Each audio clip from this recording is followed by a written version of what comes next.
Hey everybody, and welcome back to Felsbrunn Revisited. Wasn't really planning on doing a video until my soybeans are ready to harvest, but we've got a problem. I was preoccupied with myself and was doing a nice $25,000 payout beet contract. And our soybeans, as you can see, have grown quite well, as have the weeds. I didn't get in here and get these weeded. So now we have full-grown weeds. So I've had to spend about $5,000 on changing out my tires to fins, leasing a sprayer, and basically buying a pallet of herbicide. All for the sake of trying to maximize my profits by getting as much off of this field as I can. And in order to do that, I have to get rid of these weeds.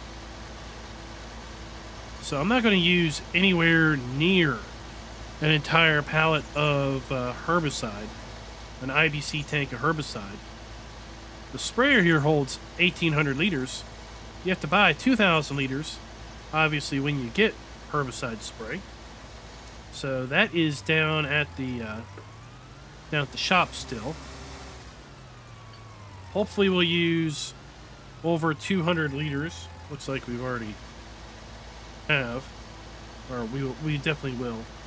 We'll use more than 200 liters. I'll have to run down there, basically fill up this. So we'll get rid of that IBC tank. I'll come back up here. I will unload the IBC tank, so we'll have herbicide on hand since we bought it to possibly use if we need it again. And then we'll have to get rid of the sprayer because we won't need it anymore. But yeah, so moral of the story is pay attention and keep an eye out on things. You know, this kind of goes back to just not playing without seasons for so long that you just kind of forget about how fast time can pass. And as a result, really the need to keep up with things. So I'm running another beet contract. Beet contracts pay out pretty good, especially if you get the Homer or Panther harvester. They pay out pretty darn good for the time investment. I basically doubled my money on the other big beet contract. I had about $25,000. It paid out close to $30,000. So we ended up with about 60 grand after the fact. So now we get back here to this. This video is brought to you by Scooter's Workbench. Thank you for being a farm baron. And I have to say, Scooter's Workbench, you make me think about owning horses. Back on Susquehanna River Valley, where you had 16 horses that you rode every single game day. 15 hours of real time to one game day, so yeah, that is way too much time spent on riding horses for the little bit of money, in my opinion, that horses pay out with seasons. Oh, good up on you for doing it, but that's not for me, that's for sure. Riding for 20 minutes a day total for just 10 game days, or what will be 10 game days, that's enough commitment for me for now.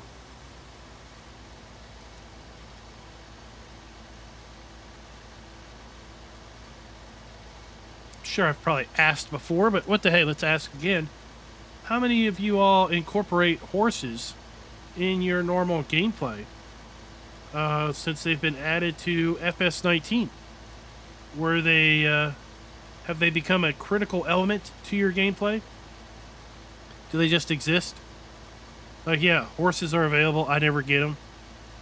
I never use them. I got them once. I rode it. It was a thing. I put it away. I'm never going to do it again. Where do you fall as far as in your camp of equine farming? So, yeah, that contract over there, $9,000. We're going to get just under $9,000. I think we have to pay him $600 of that for borrowing his stuff. Not going to do this one. Never do a potato contract with this thing. You're going to be there your entire life. We do have some other harvest contracts, and I'm looking at those, thinking, do I borrow equipment? A lot of that harvest contracts, if you borrow the equipment, they want about $1,500 off of the off of what they're going to pay you to use, you know, their stuff. So I'm thinking to myself, if I use their stuff, it will obviously go faster than if I use my little harvester here and the little header. So is it $1,500 worth faster? Or do I use my own stuff and basically maximize my income? I haven't decided that because, well, I need to do weeds. And I needed to grab that beet contract because nearly $9,000, that's some pretty good income for the amount of, you know, time investment that it's going to be. So what we're going to do here is basically transport this container, 1,600 liters. So we use just under 400 liters for that field. We could see here, are there any spraying contracts? No spraying contracts, so let's unload this here at the farm. We'll just keep it around, get rid of our sprayer, and figure out what else we might get ourselves into.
My grandpappy once said, never put off what you can do today for tomorrow.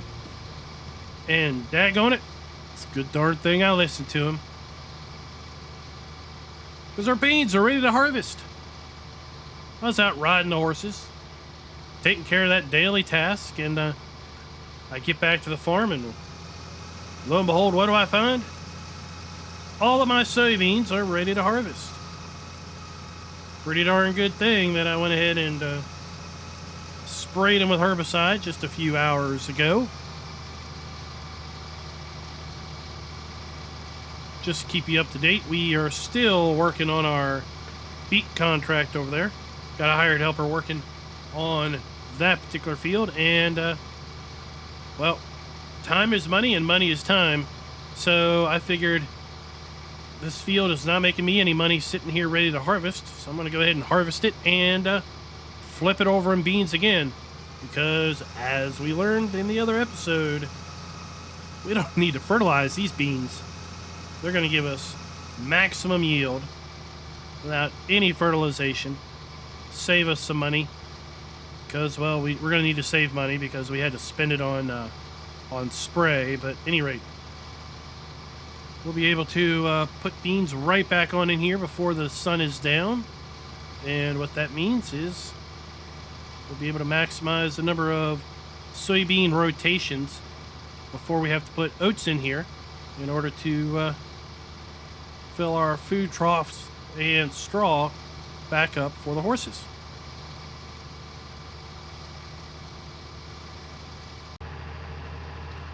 All aboard the beet bus.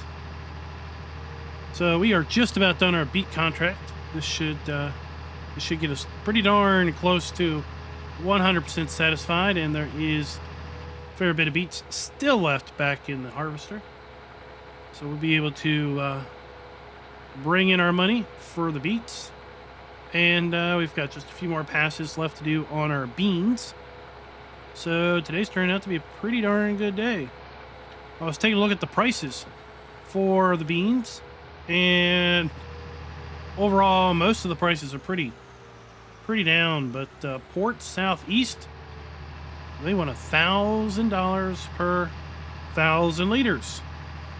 How about that? Basically a buck a liter, if you will. So I know that's not the best price ever, but I have no way of storing these other than maybe just letting them sit on the trailer, because of course I'm not going to have a full trailer's load. So there is that. Wonder what I should do. Oh, contract finished. All right, so I've got even more profit. $2,137. And like I said, there's more beets back on the harvester. Let's go see how much more there is. Deja vu. Deja vu. We got 13,000 liters of beets. Now, before I go take them, let me just make sure. I'd hate to go and sell them at some price that is below optimal. Grain Elevator East is the best price. Grain Elevator East. Where the heck's it?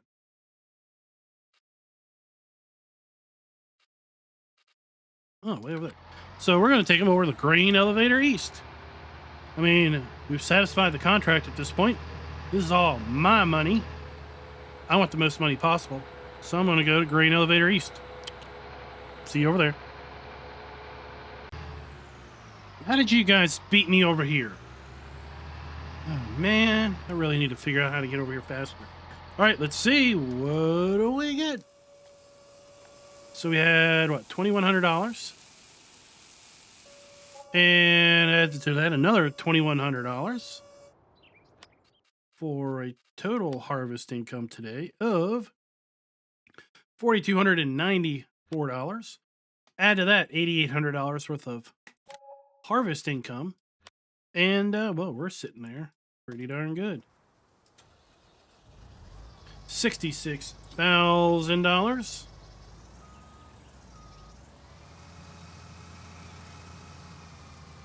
And we've got basically 2 passes left on our soybean field, as it would happen to be. Yeah, I guess I've got some thinking to do. Do I sell my beans at $1,005 per 1,000 liters? Or do I hold on to them in the trailer because I don't have any other need for the trailer right now,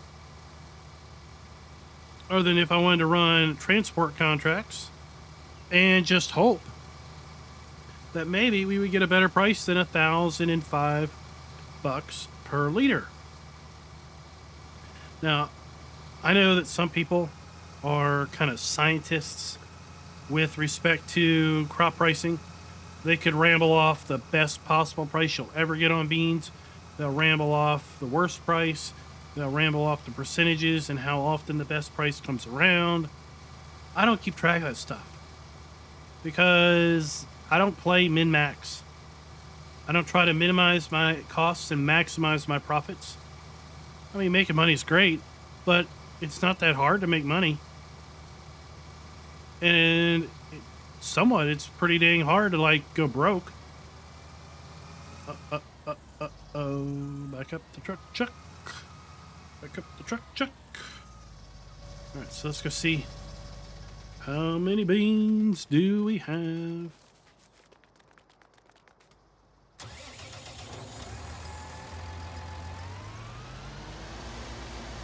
I mean, look, that trailer is nowhere close to full. Right, we got 4,500 liters in the harvester. And we got 4,300 here, so we'll have just shy of 9,000. That would be 9,000 buckaroos if we sold it right now. But I wonder what we could get if we kept it. Put down in the comments the best price you've ever seen on soybeans on hard economy. Remember, we're not playing the easy boy economy here. We're playing hard economy. So let me know in the comments, what's the best price you've ever seen on hard? Do you ever play on hard? Or are you just kind of an easy kind of going guy? Do you play on normal?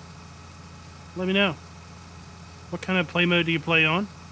And what's the best price you've ever seen on beans? Should I jump on this $1,000 per 1,000 liters? Or should I hold out for something better like $1,200? $1,400? I don't rightly know. I'm almost to the mindset to hold out, see what happens. At least until I need the beans. But then again, we've got 5 sell points. 2 are close to $1,000. 1 is half that price, and 2 are basically 2/3 that price. So, what's the best deal? What should I do? What should I have done? Because, trust me, by the time this video airs, I would have already made my decision of either selling these or keeping them. And I probably would have already figured out if I should have done one or the other. But curious on what you think. What should I have done? Okay, what should I have done?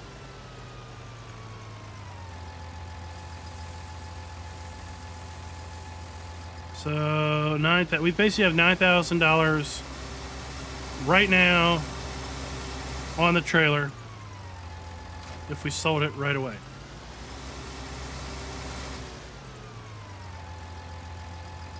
Now let's look and see, how does that compare to oats? How does that compare to oats? Well,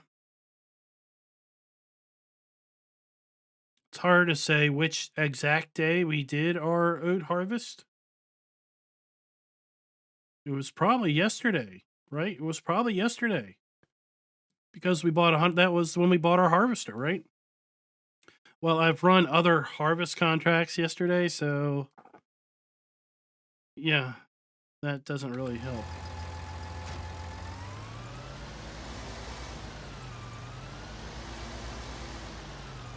All right, let's get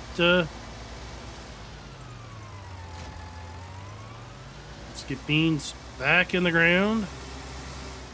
And let's look at contracts. Spraying contract. No, we're not going to do that. Harvest contract. Spray, harvest. No, not doing that one.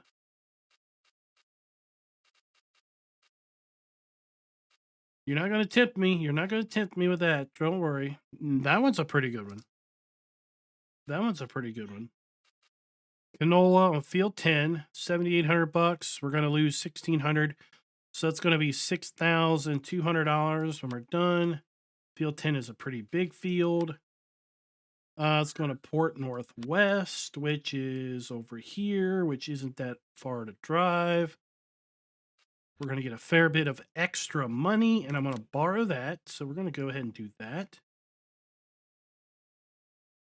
And I'll probably do this one too. Field 16. Field 16 to the train station mill, right down the hill. So yeah, those are the 2 contracts I'm gonna do.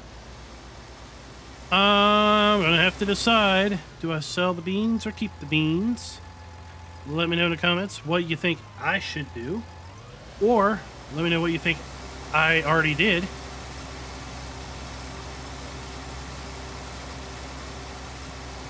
And well,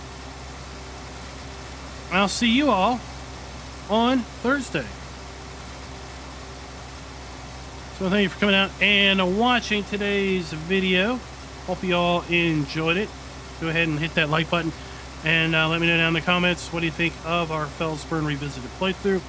Are you doing this yourself? Has it enticed you to give it a go, throw mods to the wind, and say, you know what, I don't need no stinking mods to have fun. I'm gonna play Farm Sim 22 like a virgin. No mods for the very first time. Oh my god, I can't believe I just did that. Anyway, till next time, happy farming.